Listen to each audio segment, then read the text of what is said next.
নারায়ে তাকবীর, আল্লাহু আকবার, নারায়ে রিসালাত, ইয়া রাসূলুল্লাহ, সন্ত্রাস জঙ্গিপনা বিরোধী মুর্শিদ কিবলা জিন্দাবাদ জিন্দাবাদ, বগুড়া হকের দাস সিদ্দিকিয়া দরবার শরীফ জিন্দাবাদ জিন্দাবাদ, সিলসিলায়ে ফুরফুরা শরীফ জিন্দাবাদ জিন্দাবাদ।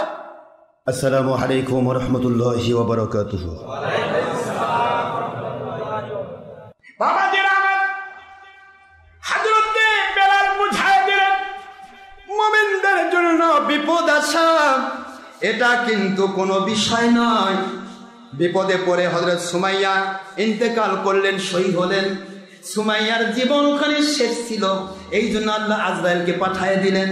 কিন্তু আল্লাহ বললেন, সুমাইয়া আমি আল্লাহ তোমাকে দুনিয়াতে জান্নাতি ঘোষণা দিয়া কবরে নিতে যাই। একদিকে মিস্টার আবু জাহেল মারতেছে, আরেকদিকে মালিক তাকে জান্নাতে ডাকতেছে। দুনিয়ার মানুষ দেখলো তাকে অপমান করা হলো, তার গুপ্ত স্থানে বর্ষা নিক্ষেপ করা হলো। কিন্তু আমার আল্লাহ বলতেছে, এটা তো তোমার ইজ্জত নয়।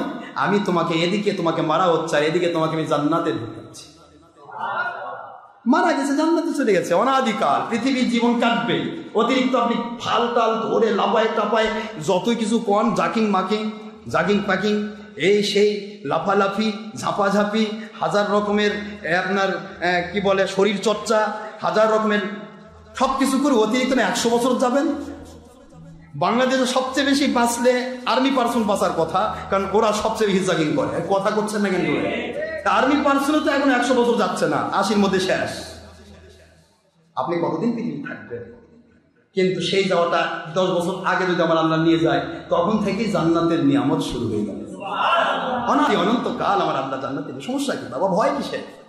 এই জন্য মুমিনের চিন্তা একটাই, আমি দুনিয়াতে থাকি আর কবরে যাই, আমার মালিককে সন্তুষ্ট করে যেতে চাই। এইটাই আল্লাহ বলেছেন যে আলমার উমা আমান আহাব্বা, পৃথিবীতে যার সাথে যার মহব্বত হবে আল্লাহর জন্য, তার সাথে তাই হাসর হবে। সুবহানাল্লাহ বলবেন না? একটু জোরে বলেন না সুবহানাল্লাহ। তাহলে আপনি আমি কার জন্য ভালোবাসতেছি? তাহলে আমি যে প্রথম কথাটা বলেছি, যদি আমি যেভাবে আপনাকে ডিরেকশন দিচ্ছি, এই ডিরেকশন অনুসারে যদি আপনি চলতে পারেন, ইনশাআল্লাহ আপনি আমার সাথে জান্নাতে যাবেন, যদি আমার আল্লাহ আমাকে জান্নাত দেন। ভুল কথা বলেছি? কথা কনে কেন? হুজুর আপনার সাথে কোনো আত্মীয়তার সম্পর্ক নাই, আপনি আমাদের ব্লাডের কেউ না, আপনি বেটা নন, সোল নন, বাপ নয়, মাও নন, আপনি তো আমার আত্মীয়র কেউ না, আপনি কেমন আমার সাথে জান্নাতে থাকবেন? আমার আল্লাহ কি বলেছেন? কষ্ট তো ইয়াউমা ইয়াফিল্লুল মারউ মিন, বলবো ইয়াউমা, ডে অফ জাজমেন্ট, বিচার। সূরাতুল আবাসা 30 পারা সূরাতুল আবাসা মনে থাকবে তো? 34, 35, 36, 37 এই 4টে আয়াত পড়ে। ইয়াউমা ইয়াফিল্লুল মারউ, কষ্ট হচ্ছে আপনাদের? মিন আখিহি ওয়া উম্মিহি ওয়া আবিহি ওয়া সাহিবাতিহি ওয়া বানিহি লিকুল্লি ইমরিইম মিনহুম ইয়াউমাইদিন শা'নুন ইউগনিহি। সুবহানাল্লাহ। ইয়াউমা ইয়াফিরুল মারউ মিন আখিহি, প্রথমে আমার আল্লাহ পাক নিলেন ভাইকে। খুব খেয়াল করেন কিন্তু, মন দেন। কষ্ট হচ্ছে না? তিনি না সিটবিট করতেছেন? খুব খেয়াল করেন। ইয়াউমা ইয়াফিরুল মারউ মিন আখিহি, কেন বাপ মা পরে আসলো কেন? প্রশ্ন। মিন আখিহি ওয়া উম্মিহি ওয়া আবিহি, তারপরে 4 নম্বরে সাহিবাতিহি, 5 নম্বরে ও বানি।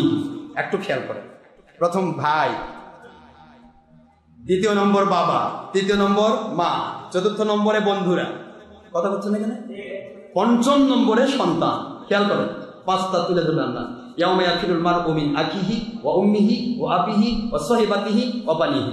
কয়টা ধরছে আল্লাহ? একটু জোরে করবেন, কয়টা? হ্যাঁ, মনে রাখেন ভালো। 5টির প্রথমে তো বাবা মাকে নেওয়ার কথা ছিল, তো বন্ধু ভাই আসলো কেন? কথা বলেন, কেন ভাই আসলো বলেন তো? এই ভাই আসার মূল কারণ হচ্ছে, পৃথিবীর মানুষ সবাই আল মুমিনুনা ইখওয়া, একজন মুমিন আরেক মুমিনের কথা বলেন কি বলেন না? ইন্নামাল মুসলিমু ইখওয়া, আল মুসলিমু আখুল মুসলিম। হুজুর হাদিস বলেছেন, আল্লাহর কোরআনও তাই বলেছে, ইন্নামাল মুমিনুনা ইখওয়া। আল্লাহ বলেছেন মুমিনরা ভাই ভাই। আর এখানে হাদিস বলল সেই হাদিস, আল মুসলিমু আখুল মুসলিম, এক মুসলমান আরেক মুসলমানের ভাই। এই যে ভাই ভাই সম্পর্ক, এই ভাই ভাই সম্পর্কটা কি জন্য হলো? আল্লাহর জন্য যদি হয়ে থাকে এরা একসাথে জান্নাতে যাবে। কিন্তু বেশিরভাগ ভাই ভাই সম্পর্ক এক মুসলিম আরেক মুসলমানকে দলের স্বার্থে ভালোবাসে, যার কারণে প্রথমে ধরেছে আল্লাহ ভাই, যে তোর ওই ভাই যেই ভাইকে দলের স্বার্থে সাপোর্ট করতে গিয়ে আল্লাহকে ভুলে গিয়েছিস, যেই ভাইকে নফসের গোলামির সাথে সাপোর্ট করতে গিয়ে আল্লাহকে ভুলে গিয়েছিস, যেই মুমিন ভাইকে দলের তোর দুনিয়ার স্বার্থে, অর্থের স্বার্থে, টাকার স্বার্থে ভালোবাসতে গিয়ে আল্লাহ রসুলকে ভুলে গিয়েছিস, ওই ভাইগুলো তো প্রথম ভুলে যাবে। কথা কয় না, দেখেন না? দুনিয়ার সবাইকে ভাই বলা হয় কেন? মুমিন সব ভাই। আর এই মুমিনের মধ্যেও তারা ওলি, যারা আল্লাহর সাথে কানেক্টেড, আর যারা শয়তানের সাথে কানেক্টেড, ওই ভাইয়েরা তাকে ভুলে যাবে। আল্লাহর সাথে কানেক্ট ওলিরা তার সাথে জান্নাতে যাবে। কথাগুলি বোঝার চেষ্টা করো, হাদিস আর কোরআন বোঝার চেষ্টা করো। ওটা বললাম বুখারীর হাদিস, আল মারউ মা আমান আহাব্বা, আল হুব্বু ফিল্লাহ আল বুগদু ফিল্লাহ, দুটাই বুখারীর হাদিস। তাহলে বুখারীতে আসলো আল্লাহর জন্য ভালোবাসা, আর আল্লাহর জন্য যার সাথে যার ভালোবাসা, তার সাথে তার হাসর হবে। কথা কয় না, দেখেন মন খারাপ। আল্লাহ বুঝাইলেন এখানে বাংলার বাতিল ফেরকার 2 নম্বর, 1.5 নম্বর মুন্সি, 1.5 ব্যাটারি। কিছু মুন্সি রয়েছে বলতে পারে, বলেছে এই ইমাম সুর হামজা বলেছে, যে বলেছে ওর বাপ নাকি ওর জন্মের দালাল। কথা কোন কি আল্লাহ মতো পুষতে দালাল লাগে না, কিন্তু সন্তানের জন্য দালাল ঠিকই বাপ বাপ নিয়েছে। কি কথা কম না কেন? এই জালিমরা যা ইচ্ছা তাই কয়, বা ধরাও খায়, লজ্জা শরম নাই, শরম লজ্জাহীন জঙ্গি সন্ত্রাসী 2 নম্বর মুন্সিদের। কথা করছেন না কেন? এ জালিম বলেছে যে হাদিস যদি কোরআনের বিরুদ্ধে চলে যায় তাহলে বুঝতে হবে হাদিসটা জাল। কিরকম জালেম দেখেন, এই জালেমদেরকে আপনি কেমনে বিচার করবেন? হাদিস যদি কোরআনের আয়াতের বিরুদ্ধে যায় তাহলে এক কথায় বুঝবেন হাদিসটা জাল। এই আবার এই থিওরি কোন জায়গা থেকে তৈরি করলেন? বাপের কেতাব না মায়ের কেতাব? আমি তো বুঝলাম না। আমরা তো জানি জাল, হাদিসের সনদ জাল করার, জাল বানানোর জন্য আসমাই রেজাল করতে হয়। আসমাই রেজালের মধ্যে কোনো সমস্যা থাকলে শেখা রাবি যদি না হয়, সবল রাবি যদি না হয়, রাবি যদি দুর্বল হয় তাকে, তাহলে হাদিসের মানদণ্ডে ইমান না জাল আর সহি হাদিসের ষষ্ঠ করেছে। আর এই জাল আর জয়ীফ আর সহি নিয়ে বেশি লাফালাফি করে লামাজাবি নামের ওহাবি গোষ্ঠী, অথচ ওরা ইমামই মানে না। একদিকে বলে ইমাম মানি না, আরেকদিকে বলে জাল আর সহি। আরে 1.5 ব্যাটারি, জাল আর সহি সিস্টেম তো ইমামরাই বানাইছে। কথা কয় না, জোরে বলে। জালার সহি হাদিস সিস্টেম তো ইমামরা বানাইছে। কোনটা জাল, কোনটা সহি, কোনটা সাদ, কোনটা মুরসাল, কোনটা মুনকাতে, কোনটা তারপরে মারফু, কোনটা মাকতু, কোনটা মুতাওয়াতির, এই সব কিছু ইমামরা সিস্টেম করেছে। তো ইমামই তো তুই মানিস না, কই ইমাম মানাই শিরক। তা জাল সহি জয়ীফ পালি কোথায়? এটা দেয়ার হাদিস দেখা। তো যাই হোক, এগুলি বললে তো মন খারাপ হয়ে যায়। কথা বলবো কোন দিকে? যাই একদিকে হয় একদিকে। এদিকে আপনারা ভাবতেছেন হুজুরের ওয়াদার ঠিক নেই। ওয়াদার ঠিক আছে? আল্লাহর সাথে ওয়াদা করেছি এইভাবে যে ইনশাআল্লাহ যদি আল্লাহ দেয় তো, আল্লাহ দেয়নি হচ্ছে না। কথা বলে আমি ইনশাআল্লাহ বলিনি। ইনশাআল্লাহ শব্দের অর্থ জানেন তো? যদি আল্লাহ চান, যদি ইন মানে যদি, চান আল্লাহ, আল্লাহ পাক যদি চান তাহলে আগামী জুমা থেকে 1:30টা থেকে 2টার মধ্যে পড়ানো হবে। যদি 2:30টা থেকে 2টার মধ্যে না হয় তাহলে বুঝবেন আল্লাহ চান। ও আদার খেলাপ কেমনে হলো? কথা দেখেন কি ওদের খেলা বললো। আপনাকে শয়তান ধোকা দিচ্ছে, কয় হুজুর প্রতি জুমাতে বলে যে 1:30টা থেকে 2টায় পড়াবে, আর পড়ায় না। হুজুর ওয়াদার খেলাপ করে। আরে ওয়াদার খেলাপ কেমন? ইনশাআল্লাহ আমার মালিক যদি চান, মালিক যদি ইচ্ছা করেন তাহলে ওই সময় হবে। ওই সময় না হলে বুঝলেন মালিক চাইনি। আমার কি দোষ রে ভাই? আর বলবো না, থাক বলবো। আচ্ছা, তাহলে এখানে একটু দেখেন, ছোট্ট করে এই কথাটা ব্যাখ্যাটা দিন।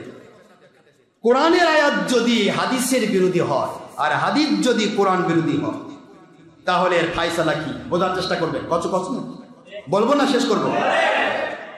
এই বোঝাতে আমি একটা ঘটনা দিয়ে বোঝাতে চাই, শুনবেন? প্রথমে আমি বলতে চাচ্ছি যে কোরআনের আয়াত যদি হাদিস, যেমন কোরআন আছে ইন্নামা আনা বাশারুম মিসলুকুম, কুল ইন্নামা আনা বাশারুম মিসলুকুম, সূরাতুল কাহফে 110 নম্বর আয়াত। সূরাতুল হামিম সাজদার 7 নম্বর আয়াত। মনে করেন পাইলেন যে আল্লাহ বলতেছেন আমার নবী বলে দিন আপনি আমি তোমাদের মতো মানুষ, এখানে আছে তোমাদের মতো দেখতে মানুষ, ভিতরগত আমি নবী। সুবহানাল্লাহ বলেন না তোমরা? আমি ওহী দ্বারা নিয়ন্ত্রিত, ওটা বলেছেন ইউহা ইলাইয়া। কিন্তু এই যে কোরআনের বাণী আর আল্লাহর নবীর বুখারীর হাদিস, লাস্তুকা আহাদিকুম, আমি তোমাদের কারো মতো কখনো নই। এখন এখানে প্রাধান্য কোনটা পাবে, কোরআন না হাদিস? জোরে বলেন না, কি পাবে? হাদিস। কোরআন না হাদিস? আর 4 নম্বর মুর্শিদা কি কয়, হাদিসটা যদি কোরআনের বিরুদ্ধে হয় তাহলে বুঝতে হবে না জাল হাদিস। এই জাল সরি কি বুঝে? ছাগল খালি নয়, রাম ছাগল। বাংলাদেশে ছাগল হলে তো অত কিছুতে কান থাকে, এত কান নাই, এরকম ঝুলে রাখছে, খালি বলবে কিন্তু কারোটা শুনবে না, কথা কোনা দেখুন, এরা রাম ছাগল। তো প্রশ্ন হচ্ছে কি বলে এরা, কখন বলে ধুলায় অন্ধকার, ধরলেই কয় ভুল হয়েছে। তুমি ভুল করলে তোমার দ্বারা কোটি কোটি বাড়ি ভুল বা ভুলের মধ্যে যাচ্ছে, এর জন্য জবাব দিবে। বাবা আমার কত বড় জালিয়াত হলে কথা বলা যায়। কোরআনের আয়াতের বিরোধী যদি হাদিস হয় তাহলে হাদিস নাকি জাল, নাউজুবিল্লাহ। বরং আল্লাহ হাদিসের মর্যাদা বাড়িয়ে দিলেন, মাইয়ুতির রাসূল ফাকাদ আতা আল্লাহ।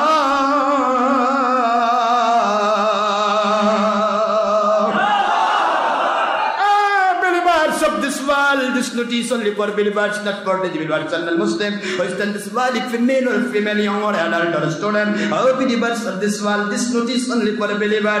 The speaking of our akhir Nabi Muhammad Rasulullah sallallahu alaihi wasallam. That means who obey my akhir Nabi Muhammad Rasulullah sallallahu alaihi wasallam as well as like he obey your Allah. It's speaking of our Allah. Ayat Sharif number 80 in Surah An-Nisa. At the part of 5, so number 4 in Quran Sharif, Madaniya, wa man yuti'ir rasula faqad ata Allah.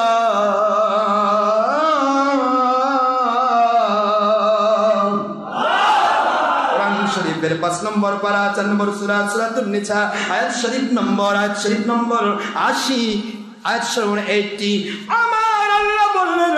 আমার কোরআনের কোন আয়াতের বিরোধী যদি আমার নবীর চলাফেরা হয়, আমার কোরআনের আয়াতের বিরুদ্ধে যদি আমার নবীজির কথা হয়, বুঝতে হবে রে কোরআন নাজিল করেছি আগে, ব্যাখ্যার ফায়সালা দিয়েছেন নবী পরে, নবীর ফায়সালা যেটা বের হয় ওটা আমার ফায়সালা। জোরে বলুন সুবহানাল্লাহ। কোরআনের ব্যাখ্যা হলো নবীজির হাদিস, আমার নবীর হাদিসও আমার ওহী, আমার কোরআনও আমার ওহী। কোরআনের আয়াতের অর্থ করতে গিয়ে, ব্যাখ্যা করতে গিয়ে আখেরি নবীর কথা যদি কোরআনের আয়াত বিরোধী প্রমাণে হয়, তোমার ব্রেনে বিরোধী তো নয়, তোমার ব্রেন যদি ধরতে না পারে, আল্লাহ বলেন তাকায়ও না, আমার নবীকে মানা মানে আমি আল্লাহকে মানা।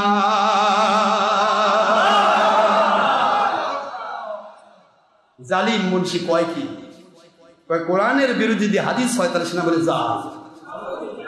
আমার আল্লাহ বললেন আমার নবী হলেন প্রথম ব্যাখ্যা। কোরআনের বিরোধী যদি নবীর হাদিস হয়ে যায়, বুঝবা নবীজির ব্যাখ্যাটা ওহী দ্বারা নিয়ন্ত্রিত, আসল ব্যাখ্যা তুমি ধরতে পারছো না, এই জন্য তোমার ব্রেনের দুর্বলতা। কথা কন না কেন? তুমি বিবেকহীন, নির্বোধ, দলের স্বার্থে বিক্রি হয়েছে, এটা প্রমাণ করো। তোমার ব্যাখ্যা নবীর হাদিসের বিরুদ্ধে যাচ্ছে, বোঝা যাচ্ছে নবীরটা ওহী দ্বারা ব্যাখ্যা, তোমারটা শয়তানের দ্বারা ব্যাখ্যা। কোরআনও ঠিক আছে, হাদিসও ঠিক আছে, কিন্তু তোমার ব্যাখ্যাটা তোমারটা শয়তান, তোমার জালিম মুন্সিদের দেওয়া ব্যাখ্যা। আর নবী যেটা করেছেন হাদিসের দ্বারা, যেটা তোমার কোরআনের আয়াতের সাথে মিল করতে পারতেছো না, ওটা আমার নবীজির উপর আল্লাহর ওহী দিয়ে, ওহী গায়রে মাতলু হাদিসের ভিত্তিতে কোরআনের ব্যাখ্যা। আমার আল্লাহ এক কথাই বলেছেন, নবীজির কোনো আমল যদি কোরআন বিরোধীও হয়ে যায়, বুঝবে নবীজির ব্যাখ্যাটা আমি আল্লাহ দিয়ে দিচ্ছি, আমার নবীকে মানা মানে আমি আল্লাহকে মানা। জোরে বলুন সুবহানাল্লাহ। ও মাইয়ুতির রাসূল সুম্মা আতা আল্লাহ না, ফাকাদ আতা আল্লাহ। ফাঁকা এসেছে, কদ এসেছে, কচ্ছিন সাউফা এটা তো আলাদা একটা সাবজেক্ট। তারপরে ফা, তাৎক্ষণিক, যে আমার নবীকে মানলো সে আমাকে মানলো। সূরা নিসার ৮০ নম্বর আয়াতে আল্লাহ বুঝাই দিলেন। এই জায়গা থেকে আপনি বোঝার চেষ্টা করবেন আমি ইয়াউমা ইয়াফিল্লুল মারউ মিন আখিহি ওয়া উম্মিহি ওয়া আবিহি ওয়া বানি সাহিবাতিহি ওয়া বানিহি, এই পাঁচটা কেন পার করে কোন আসলো এটারই ব্যাখ্যা দিলে তোমার দু একদিন চলে যাবে। কিন্তু প্রশ্ন হচ্ছে আমি তো কথা বলি আমার মালিকের দয়া দিয়ে, আমার কিছু আছে? কথা বলেন আছে কিছু? তো মালিকের দয়া দিয়ে বলছি। প্রথমে এসেছে কি? আখিহি, বলেন না বাবা, কত কি আসছে? বোন, ভাই। ভাই ভাইকে ভুলে যাবে। যেই ভাইয়ের সাথে দুনিয়ার সম্পর্কে ভাই, আল্লাহর জন্য নাই।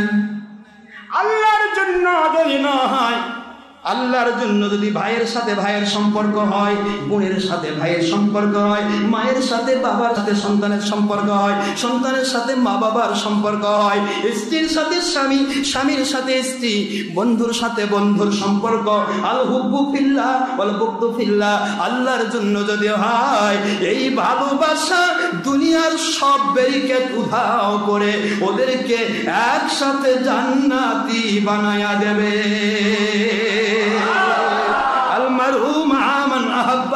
পৃথিবীতে যার সাথে যার আল্লাহর জন্য ভালোবাসা হয় তার সাথে তারা হাসর হয়। দুনিয়ার মুসলমানেরা আমার আল্লাহ বুঝাইলেন মা বাবা সন্তান থেকে, সন্তান মা বাবা থেকে, ভাই ভাই থেকে, ভাই বোন আপনজন থেকে, স্বামী স্ত্রী থেকে, স্ত্রী স্বামী থেকে, দুনিয়ার বন্ধুরা বন্ধু থেকে পালিয়ে বেড়াবে। ইয়াউমা ডে অফ জাজমেন্ট, বিচার দিবস, ইয়া ফিরলু পালিয়ে বেড়াবে, কেউ কারো কাছে ধরা দেবে না। যদি হয় দুনিয়া দল টাকা পয়সা অথবা দুনিয়ার সম্পদ পাওয়ার আশায়, নিছক দুনিয়াতে কিছু সম্পর্ক রাখার আশায়, এই ভালোবাসা বাঁচতে গিয়া যদি আল্লাহ এবং নবী বিরোধী কাজ হয়ে যায়, তাহলে এই ধরনের মানুষগুলো সবাই থেকে পালিয়ে বেড়াবে।